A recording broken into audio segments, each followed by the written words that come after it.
Graça e paz, igreja. Que Deus abençoe a todos. Estou fazendo esse vídeo para trazer uma reflexão em torno do Salmo 24. E espero que todos recebam em nome de Jesus. O Salmo 24, o autor dele é o rei Davi. O Salmo 24 ele apresenta o seguinte contexto bíblico: o Deus e sua criação, a queda do homem, como Deus o redime e como será a consumação dos tempos. Isso é do que fala o Salmo 24. Então vamos dividir esse salmo para que nós possamos trabalhar em cima dele. Primeiramente vamos falar da criação. Então o Salmo 24, versículo 1 e 2, ele nos fala o seguinte: ao Senhor pertencem a terra e tudo o que nela existe, o mundo e os que nele habitam, porque ele a estabeleceu sobre os mares e firmou-a sobre as correntes. Então, a terra foi criada por Deus. Portanto, tudo o que nela existe pertence a quem? A Ele. Inclusive eu e você. Amém? Por vezes, eu me pego fazendo algumas ilações, me questionando, e minha mente fica fervilhando, procurando entender como pode passar na cabeça de um cristão, aquele que aceitou a obra redentora da cruz em sua vida, de que a sua vida lhe pertença, que pode fazer com sua vida o que e da maneira que bem entender. As coisas que acreditamos nos pertencer, na realidade, não nos pertencem. E nesse tempo de tanta dor e morte, vimos cair por terra muitas convicções que estão sendo destruídas pela realidade dura e cruel. Quantas pessoas famosas e de grandes posses que de uma hora para outra, quando acreditavam ser senhores e senhoras de suas vidas, deixam de respirar.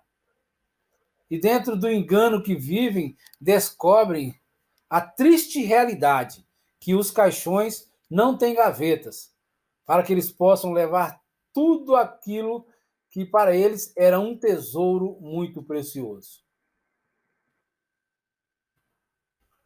E por isso a palavra de Deus é em Mateus, capítulo 6, versículos 19 e 20, ela nos orienta a não ajuntarmos tesouros na terra. Ela nos fala que onde a traça e a ferrugem, ele tudo consome, e onde os ladrões minam e roubam. Mas a direção que Deus nos dá é que ajuntemos tesouros no céu, onde nem a traça, nem a ferrugem, eles podem consumir, onde os ladrões, eles não podem minar e nem mesmo roubar. Uma coisa é certa, meus irmãos e irmãs, nós que nos intitulamos cristãos, temos que entender que não há razão pela qual que tudo veio à existência, senão a única e soberana vontade de Deus. Não é ridículo, não é vergonhoso, não é antiquado, ou mesmo um fanatismo, certo? Ou afirmarmos que não vivemos a nossa própria história, mas sim que vivemos a história de Deus, no mundo de Deus, na criação de Deus e com as pessoas de Deus. Aí no versículo 3, ele vem falar a respeito da queda, certo? Quem subirá ao monte do Senhor? Ou quem poderá permanecer no seu santo monte? O autor desse salmo, depois de reconhecer que Deus é o dono de tudo e de todos, de tudo que ele criou, Davi se põe em um embate em sua própria mente, porque ele percebe que há um problema sério, que não pode ser tratado de qualquer maneira. A decisão e entendimento tem que ser bem acertado, para não incorrer em nenhum erro. Davi, ele acreditava que Deus é santo e que o lugar de Deus também é santo. E diante dessa verdade que está em seu coração, Davi questiona: quem subirá ao monte do Senhor? Ou quem poderá permanecer no seu santo lugar? No entendimento de Davi, o monte do Senhor é Jerusalém, onde está estabelecido o templo. Davi acreditava que Deus estava no templo. E uma vez que Deus estava no templo, aqueles que adentrassem ao templo era para estar na presença do próprio Deus. De fato, esse é um questionamento que nos leva a reflexionar, a pensar a maneira como nos adentramos nos templos de Deus. Nós traímos a Deus, somos pecadores, desobedientes, altivos, soberbos, egoístas e separados por completo da graça de Deus. Conforme está registrado em Gênesis 3, quando fala da queda do homem, mas quando tudo estava perdido para nós, Deus, na sua infinita sabedoria, misericórdia e graça, ele nos envia Jesus Cristo. Em Romanos capítulo 5,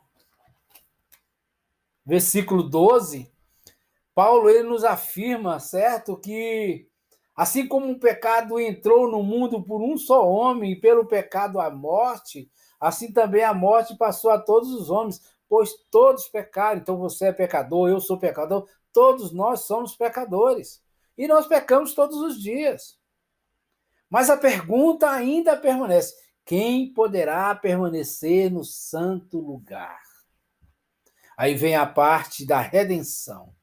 O Salmo 24, no versículo 4 e 6, ele nos fala o seguinte: aquele que é limpo de mãos e puro de coração, que não entrega a sua vida à mentira, nem jura com engano, esse receberá uma bênção do Senhor e a justiça de Deus que lhe dá salvação.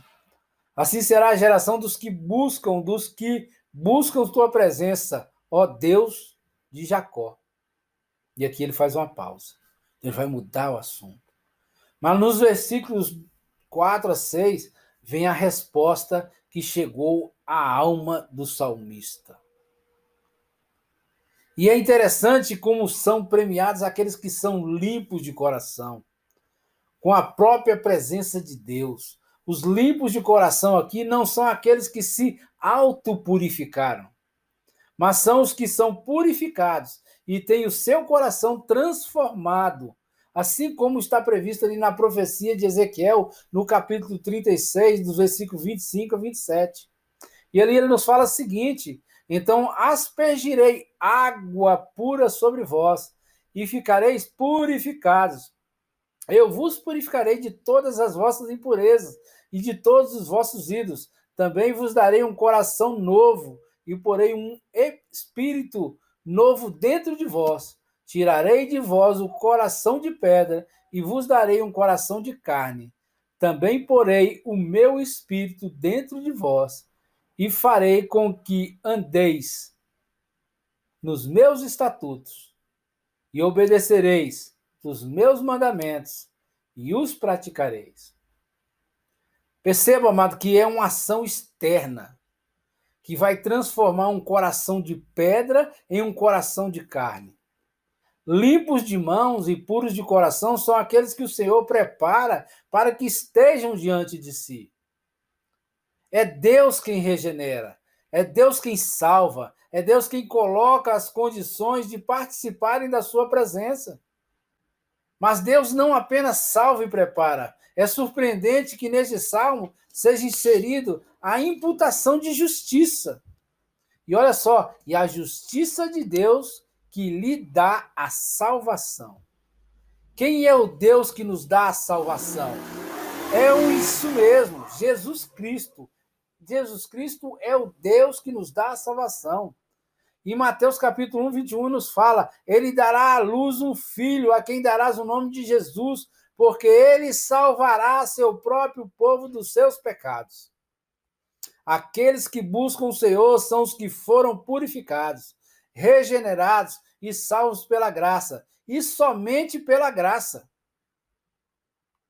E aí o salmista entra no versículo 7, certo? Falando da consumação. Levantai, ó portas, as vossas cabeças, levantai-vos, ó entradas eternas, para que entre o Rei da Glória. Quem é o Rei da Glória? O Senhor forte e poderoso, o Senhor poderoso na batalha. Erguei-vos, ó portas, erguei-vos, ó entradas eternas, para que entre o Rei da Glória. Quem é o Rei da Glória? O Senhor dos Exércitos, ele é o Rei da Glória. Jesus Cristo, ele desceu para a batalha. Jesus Cristo esvaziou-se a si mesmo, assumiu a forma de servo e na forma de homem, humilhou-se, sendo obediente até a morte e morte de cruz. Essa foi a batalha que Cristo enfrentou. Deixou a sua glória, o seu poder, e ele veio para ser morto.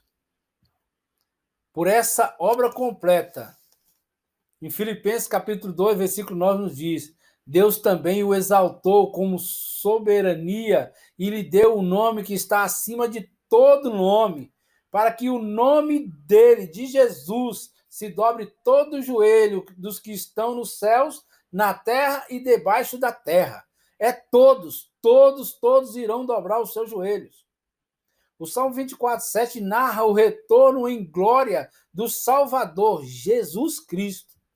É como se o salmista dissesse aos portais eternos: abram-se, expandam seus limites, pois passará por aqui um general tão vencedor, tão grande, tão vitorioso, que jamais se viu tamanha glória.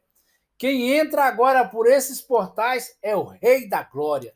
Essa é a consumação dos séculos, onde os redimidos e justificados estarão vivendo em glória ao lado do Deus homem, o Todo-Poderoso, que tem o nome sobre todo nome.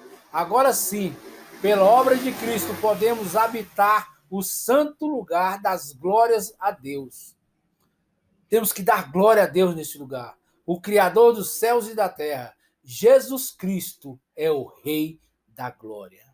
Que Deus abençoe a igreja hoje e sempre. Amém.